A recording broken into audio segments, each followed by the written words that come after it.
Hello all, and welcome to this afternoon's beer review, which I am dubbing the I Need a Haircut review. That's why I'm wearing a hat right now, because, while I was prepping the camera, I realized, oh my goodness, my hair, I guess the hat has flattened it a little bit, but yeah, it was just all floofed out. Like, seriously, I'm gonna go and floof it out here for you. It looked like this, so it's like, yeah, jam a hat on it. So yeah, I really need to get a haircut. Probably do that next weekend.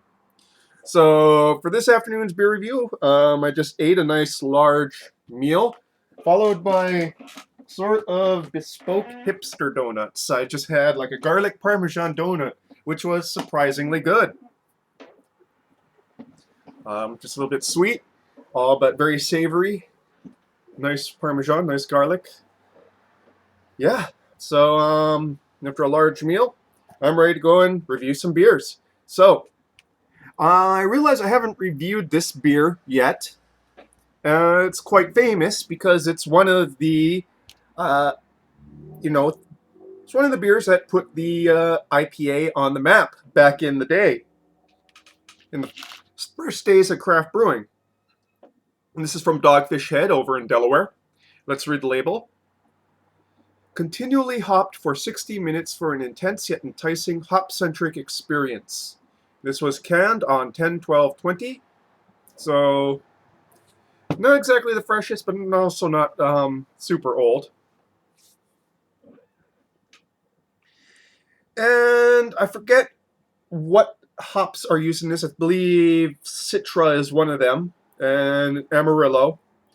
There's another one that was named and one that's unnamed that they say that it just called Hop X. And this is 6.0 ABV, so somewhat on the light side. Well, for IPAs, North American style IPAs.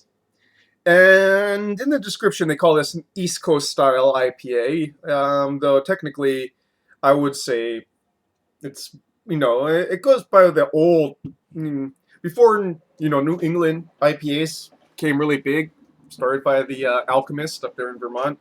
East Coast IPAs were kind of like it, separated from West Coast IPAs by the malts, but technically, I don't think that definition ever really became like a operating one, just sort of like an informal one. West Coast style North American IPAs are like this, and East Coast style North American IPAs are like this. I think technically, East Coast from that old definition was supposed to be a bit more malty and slightly less hop forward than the West Coast options on this style, but still, still very similar, especially compared to all the different kind of IPAs that followed. So without further ado, I am going to be pouring this into a glass and having at it.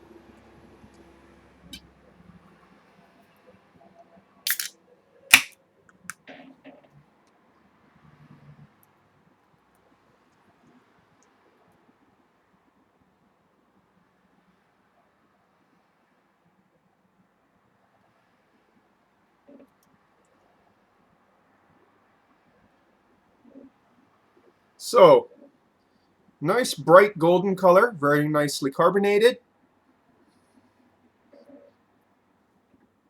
with a thick, fluffy, white to off-white head.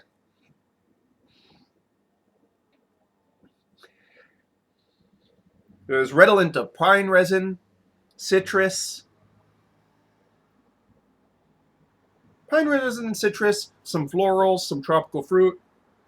No real dank notes, so.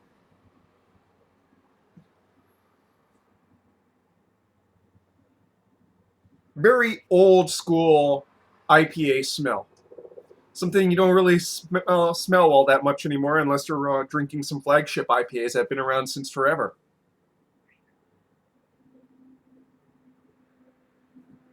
Very rindy citrus. I do like, I think I like the floral smells mixed in with the IPAs. So it's there. Kind of smells like a nice woods in the Pacific Northwest, maybe. If there was like tropical fruits there, maybe. I don't know. I don't know. Maybe that metaphor a little bit too extended. So let's get to the palate, shall we?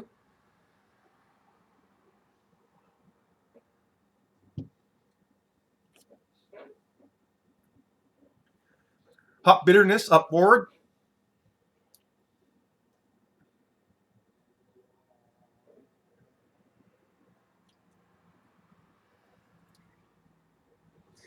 Not especially intense, but it's definitely there.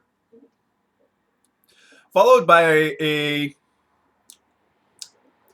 bready to biscuity maltiness that emerges in the mids and continues actually on into the finish. With an interplay with that sort of hoppy top note, bitter hoppy top note.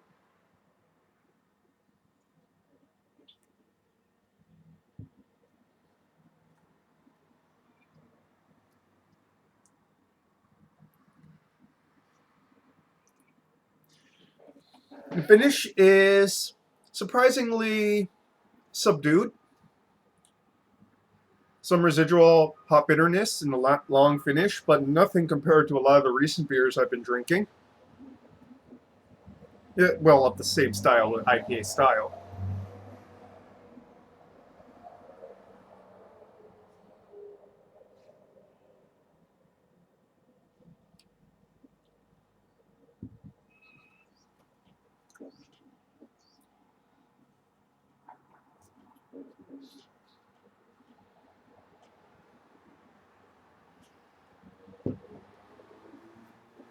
Not too many effervescent notes, but then those tend to be the ones that go first. As the time passes with an IPA.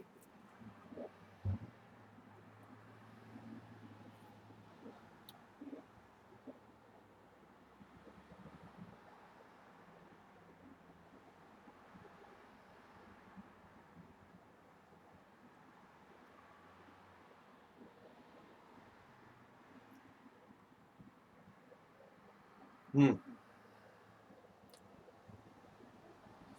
Not complex at all, but I mean, there's a certain classic quality to this beer that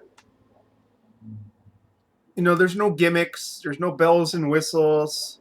It's not really pushing the limit by any means in regards to flavor. It's just an outstanding quintessential IPA. Well, American style IPA.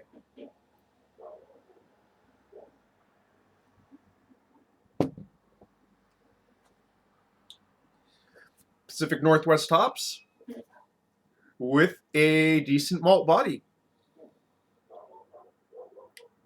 Hop forward, but not tongue scorchingly bitter.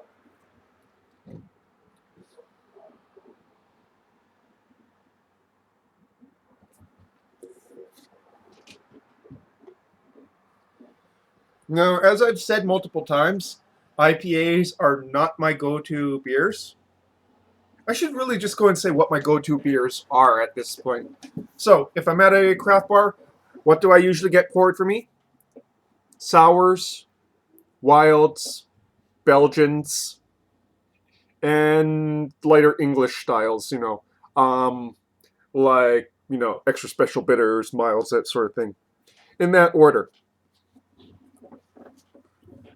So, yeah, if I was at like a restaurant or something that had beers on tap, say I was in Delaware, where, this is headquartered, and I'm pretty sure they're on all taps in Delaware, I would definitely go for this. It would be a coin flip in between like Boston Lager and this.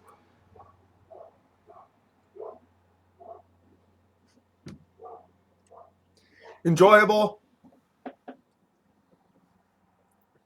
A great example of the style. Or great classic example of the North American IPA style. Nothing super out there, just hits all the notes, and it's probably a very good beer in regards to just being a dictionary definition of to style, really. So, Dogfish Head, 60-minute IPA. Like I said, classic IPA. Give it a shot if IPAs are your jam, or even if IPAs aren't your jam, like myself. Um, it's just such a really, an outstanding example of, basic style. Nothing really out there. I'm not rhapsodizing about all the various taste notes here. It just all comes together very nicely. And sometimes that's just what you want. You don't want to go and have some, you just want something to go and drink and enjoy. And this is definitely that. Well, that's your beer review for this afternoon, folks. Cheers.